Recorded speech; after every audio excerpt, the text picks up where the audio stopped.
Hello, YouTube wood turners. It's Frank Biscardi, Frank B, and the Black Anvil Forge and Cabinet. And going to turn a bowl today.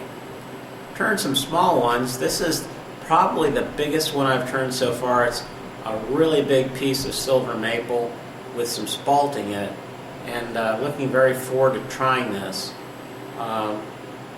Never turned anything quite so big, so attaching it to the lathe gives me some anxiety, but we'll try it with a faceplate and see how it goes. Thanks for tuning in and your support on my channel.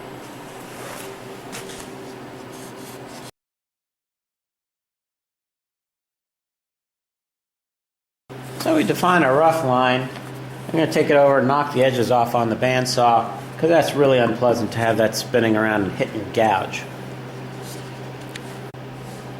Okay, so I've gone ahead and rounded this off to knock the corners off, and I've screwed a faceplate onto this, and we'll move it over to the lathe.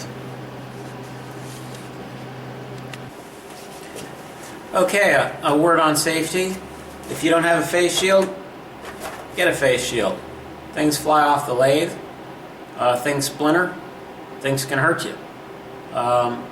This one actually has a little air pack on the back which purifies the air I breathe, so I don't breathe too much sawdust. Especially working with spalted wood, you can get fungi and stuff you really don't want to be breathing. Read your instructions, know your tools, keep things sharp, don't be in a rush, don't drink, and if you have questions, go to your local wood turning club and ask them. Don't accept my word on how to do things. I'm not an expert at this, and you're on your own in terms of safety. So enough said. I've got this tremendously big piece of wood for me on this lathe. I mean, it's only about 12 inches across, but it's still a pretty big chunk of wood, about 11 inches. So we're going to start out, and we're going to rough it down with a sharp spindle gouge. I'm sorry, a sharp bowl gouge. This is my 5/8 bowl gouge. Turn the handle for that. This is a Sorby tool. I bought it a little cheaper because it didn't have the handle, and I made a handle out of a piece of chestnut oak.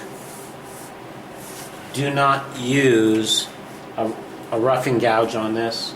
You'll get terrible things happen if you use a roughing gouge on faceplate work, because you'll rip out the tail ends of it and it'll splinter, and you'll get horrible catches and frighten yourself. So do not do that. So we're going to turn this on at low.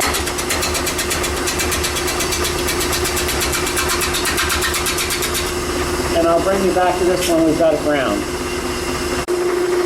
Okay, so we have a little problem here. When I bought this wood, it didn't really specify how dry it was. And turning dry wood is more difficult than turning wet wood. But when you turn wet wood, you have to realize that as it dries, it's going to change its shape and size in sometimes a non-symmetric way. Wood contracts across its grain more so than along its grain. Wood will move. If you try to keep it from moving, it'll break. And that's really a significant thing to consider when making cabinets and making bowls. So what we're going to have to do is, since this is so very wet, is turn this larger than we want it and come back to it later on. So we're just going to be roughing out a salad bowl here, let it dry for a few months and come back and get it later on. How can you tell it's wet? Well, when you feel it, it's cold, feels cool. And then when you cut it, instead of getting little chips off, you get long shavings. That comes off very easily. If it's really wet, it'll shoot water at you. But this is how fairly wet wood turns. How can you be certain of the water content? You can buy a moisture meter, which I've never done, but would like to. This is, however, a glorious piece of wood with all sorts of figure and spalting in it. Spalting is the effect of mold growing in the wood, and you get just really tremendous figuring of the wood, like here, all through here. And you get all sorts of contrast between the very pale maple and the sapwood. This is sapwood, and this is the heartwood, and this is a spalting. So this will make a glorious bow, and it's worth waiting a couple months for it to dry out.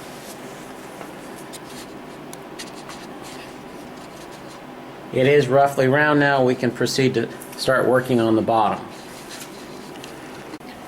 The bottom is not perfectly flat, so we'd like to clean that up.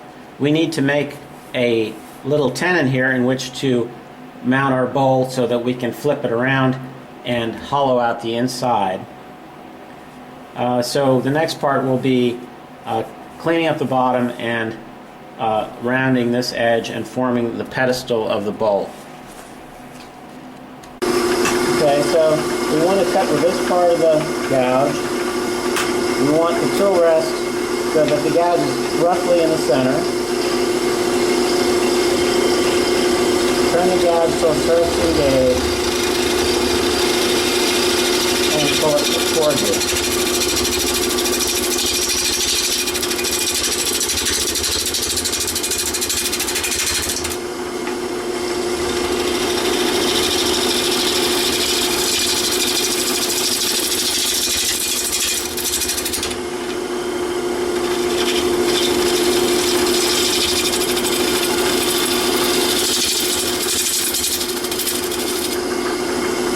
If you want to see a really good demonstration of how to do this, how to make slicing cuts, go look up Brendan's stump on the internet and see how he describes this.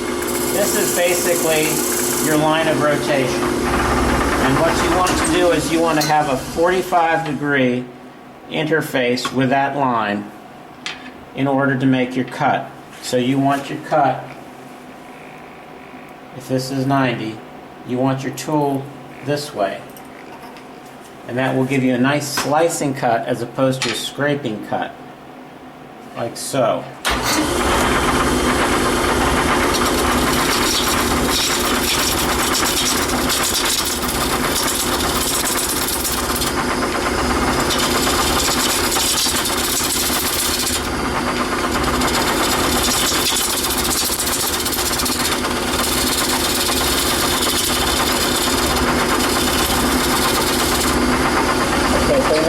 Turn the corner of this bowl. Now that this is roughly flat, well, not